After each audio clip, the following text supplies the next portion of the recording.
Ce jeu a été l'un de mes coups de cœur du Festival de Cannes. Toy Battle. Un jeu d'Alessandro Zucchini et Paolo Mori, l'auteur de Captain Flip, illustré par Paul Maffaillon, l'artiste derrière Garden Rush, édité par Repos Productions, à qui l'on doit For a Crown et Mythicals. Le jeu se compose de 8 terrains différents, des tuiles troupes et des pions médailles. Il y a deux façons de gagner.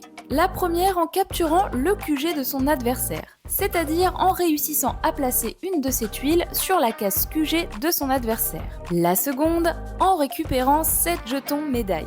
Pour récupérer les médailles, il vous faut encercler la zone où elles se trouvent avec vos troupes. À votre tour de jeu, vous pouvez au choix piocher 2 troupes de votre réserve et les placer sur votre support. Attention, votre support ne peut contenir que 8 troupes maximum.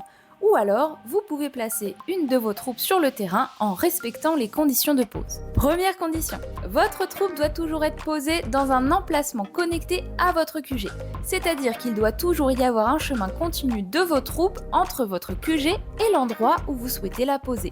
Seconde condition, soit l'emplacement est vide, soit il est déjà occupé par l'une de vos troupes.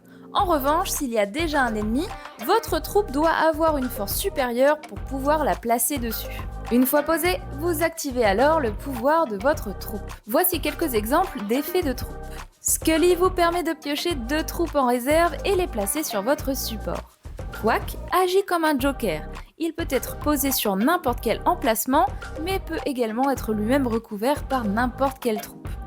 XB42 vous permet de défausser une troupe au hasard du support de votre adversaire. Je vous laisserai découvrir les autres personnages ainsi que leurs effets en jouant. La partie prend donc fin si vous avez réussi à occuper le QG de votre adversaire ou si vous avez récolté 7 jetons médailles. Le jeu possède 8 plateaux avec chacune ses particularités et son niveau de difficulté, le tout pour une très grande rejouabilité. Ce jeu a été l'un de mes coups de cœur du Festival de Cannes. La thématique jouée et les effets jeux vidéo dans les illustrations ont su réveiller l'enfant qui était en moi. C'est pop, c'est coloré et surtout le fait qu'il y ait des dinos, pour moi, c'est 20 sur 20. Idéal pour tous les joueurs et joueuses, quel que soit leur niveau, c'est un jeu qui se prend très facilement en main et surtout qui s'explique rapidement. Vous l'aurez compris, avec Toy Battle, on rentre vite dans le vif du sujet. Sous l'aspect simple de ses règles se cache un jeu très stratégique et très malin.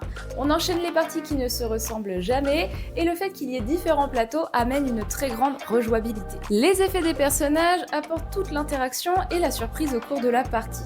Il y a beaucoup de tension et de rebondissements, le tout pour un jeu très fun. Je suis trop contente qu'il ait rejoint ma ludothèque et je compte bien y jouer à fond. Et vous, est-ce que vous l'avez testé ou pas? Donnez-moi votre avis sur le jeu en commentaire.